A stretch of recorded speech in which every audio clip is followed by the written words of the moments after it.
Hi PE Econ students, Mr. Muller here, and in our first video on our video lesson series on economics, we're going to be taking a look at the foundations of economics. What are the 5 conceptual frameworks that are going to hold up everything we talk about in the rest of class? Now, not so fun fact here for you. Even though I had recorded this is my very first video lesson I recorded, I uploaded it to YouTube and there was something wrong with the video quality. So I am actually recording this again after doing all 19 of the videos. So I have a little bit more of a conceptual understanding of the whole course. So let's see how this one goes. Hope you're excited. I'm excited. Let's get started. So let's start with the most general term in economics, the term economics itself. Economics really is the study of choices. What do firms or businesses do when they want to estimate if they should raise a price of a good or service? Or what happens if another competing firm comes in? Or what if they're the only firm that can offer a particular good or service? Or how will the raising or lowering of a price of a good or service change people's decisions? Economics, even though we do some graphical interpretation and we do some basic math, it's really the study of choices that people and firms make. Now, one of the most important reasons why economics is the study of choices is because of this idea of scarcity. Everything that you do is because of scarcity. And scarcity is the condition in which our wants are greater than our limited resources. You may want a Ferrari, but you might not have the resources for that Ferrari. If I'm a business, I may want to have 10 I might want to own 10 McDonald's, but maybe there's not land I can buy, or maybe I can't hire people for it. There is not unlimited resources, and that's raw materials, that's money, that's people, that's land. Everything is scarce. So the question we have to ask ourselves in economics is, how do we allocate these limited resources to satisfy the idea that we want everything? We have to make choices. That's why economics exists. In economics, we will study the choices of individuals, firms, and governments. In AP microeconomics, it's not really governments. That's more AP macro. So if you're doing the combined course, you will be talking about this. If you're just doing AP micro this year, we'll talk about this next year. So if you're really looking for the technical term of economics, it's the social science, because it deals with people, concerned with the efficient use of limited resources because of scarcity to achieve maximum satisfaction of economic wants. So how do we deal with scarcity? Now, there are 2 main branches of economics. There's microeconomics, which is what these 19 videos will be focusing on, which is small economic units. So how do individual firms make decisions? How do individual consumers make decisions? Whereas macroeconomics is looking at large-scale economies. They're looking at unemployment rates of countries, looking at inflation. They're looking at currency exchange rates. Now, believe it or not, when I studied economics at undergrad, I liked macro more than micro, but as I've gotten older, I've actually come to enjoy microeconomics more because it explains more about how things are the way they currently are as I experience them. Whereas macroeconomics is kind of big picture things that you don't see in everyday life. Now, let's talk about some of these foundational theories. First one is incentives. And again, everything I'm going to talk about in this video are things you already know and experience, but we're just putting a term to it. So the first thing is incentives. And an incentive is something that motivates you to make a choice. Now, there are positive incentives, like if I go to work, I will make money so I can buy things I want and live the lifestyle I want. There can also be negative incentives. If I don't do this homework and I fail the class, my parents are going to kill me. There are also direct incentives, which are things that can be easily seen, like, hey, if you do my laundry, I will pay you this much money.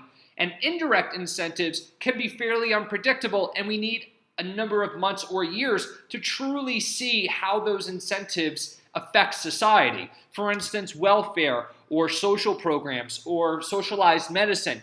How does the implementation of that in an economy affect the social well-being of its people and the choices that they make in the long term? We don't see that immediately. It's not tangible. A second foundational principle of economics is the idea of trade-offs, that every decision you make has a trade-off. Trade-offs are all the alternatives that we give up whenever we choose one course of action over another. You can't do everything you want all at once. You have a finite amount of time, and because of that, you have to make choices. So, when you have study hall, are you going to focus the entire time on study hall, or are you going to sleep, or talk to friends, or watch YouTube? What job are you going to take? I can take this job here or this job here, but you can't do both of them. What college major are you going to choose? That's a massive trade-off you're going to experience. Which one are you going to choose? Because you can't do all of them. Now, trade-offs lead into our third principle of economics, opportunity cost, which is the next best alternative that was sacrificed to make that choice that you made.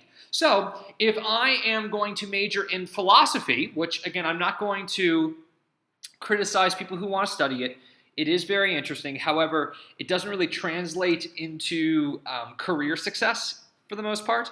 So if I choose the major of philosophy and the next best alternative could have been medicine or law or engineering or business or education or computer software management or any of those things, the opportunity cost could be huge because that next best alternative could have been much better than what I chose. However, the opportunity costs for particular choices could be worse than what you chose. So you're always thinking about in your life the opportunity cost of making one decision over another. What else could I have done with that time, with my money, with those resources? And the goal is you want that opportunity cost to not be a better alternative than the choice you made. Now, the goal of individuals and the goal of businesses are to minimize that opportunity cost, to make sure they're making the best decision so that opportunity cost is minimized. And that's why businesses are always asking, what could we do with our limited resources? What type of business should we have? What type of goods should we sell? Should we advertise? Now, a fourth main principle of economic thinking is marginal thinking. The term marginal just means at the edges. And so when we look at marginal thinking, we have to talk about economic thinking, which is a purposeful evaluation of available opportunities to make the best decision possible. That is what economists do. They look at a scenario and they try to predict what is the best decision possible for a business or for an individual. So for instance, how many hours are you going to work at a part-time job? You have to look at all the opportunities you have, the limited time, limited resources you have, the opportunity costs that you're going to incur, and figure out what is the best decision that you can make. Now, in order to have economic thinking, we have to use marginal thinking, which requires decision makers to evaluate whether the benefit of one more unit of something or one more hour of something or one more X of something is better than the cost of doing that. So it's the question of when is just a little more not worth it anymore. And the idea in economics is you keep going doing that thing or producing that good until the benefits you get from it no longer outweigh the costs. So is it better to work one more hour a day, get that little bit more money, but you're losing out on leisure time or time with your family or time to do hobbies? When is it when do the benefits of working outweigh the costs of working? And that doesn't have to be things in monetary terms, also your time. So here's an example. Let's say you want to see the latest Marvel movie, and the cost for a movie ticket is 10 JD or $10 or 10 euros. But if you really had to put a price in your mind on how much you would value seeing that Marvel movie, you'd say, hey, maybe it's worth 30 JD. And so you go because the benefits outweigh the costs. Maybe you go a second time, you get invited again, and you think, you know what? The benefits of seeing this outweigh the cost of it. Again, even though I'm not going to get that same thrill for seeing it the first time, I may pick up on some things I didn't before. Whereas if you saw it a third time, the benefit that you would estimate seeing that movie is not worth the cost because you're seeing it a third time. And so when we think marginally, we're always thinking, when do the costs outweigh the benefits? And when that happens, you don't do that. The last main principle that we talk about in economics is the idea of trade.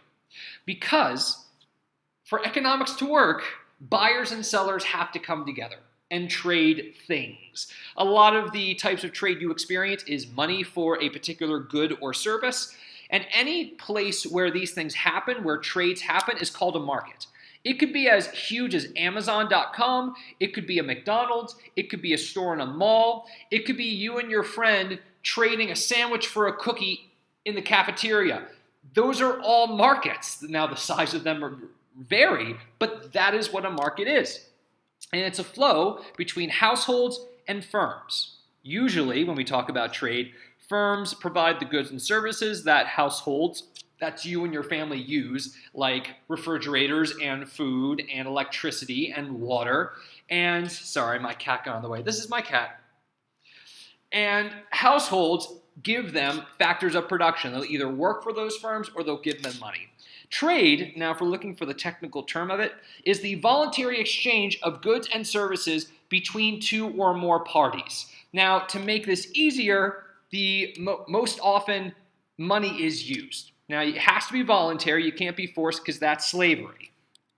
Now, a couple of other notes on trade. When people trade goods, you give value to those goods. If your friend wants to trade you some celery sticks for a cookie, you have to think, how much is my cookie worth in my mind, and how much is those celery sticks worth in my mind? And if you aren't winning from that trade in some way, you're not going to make that trade. The best type of trade is when both sides win. Trade is not a zero-sum game. When you trade, there can't be a clear winner and a clear loser. If both sides aren't getting something they want, then that trade isn't going to happen. So in a trade in a small market, a business makes money and you pay what you think is fair. If the price is too high, you aren't going to make that trade of your money for that good or service. And when that trade is created, it allows for specialization, which increases something called comparative advantage, which we're going to talk about in our next video. Specialization basically says, instead of learning how to be a lawyer and a doctor and an engineer and a teacher and a nurse, I'm going to specialize in one thing. And when trade happens, businesses don't have to provide food and computers and cars all at the same place. They can specialize in one particular thing. We'll talk about comparative advantage in the next video. An individual business or country can produce something at a lower opportunity cost than a competitor can. That's a comparative advantage. It's the idea that even though you can make more of that than I can make it more efficiently. And so why don't I trade you what I'm good at and you trade me what you are good at? Now this can be good or bad.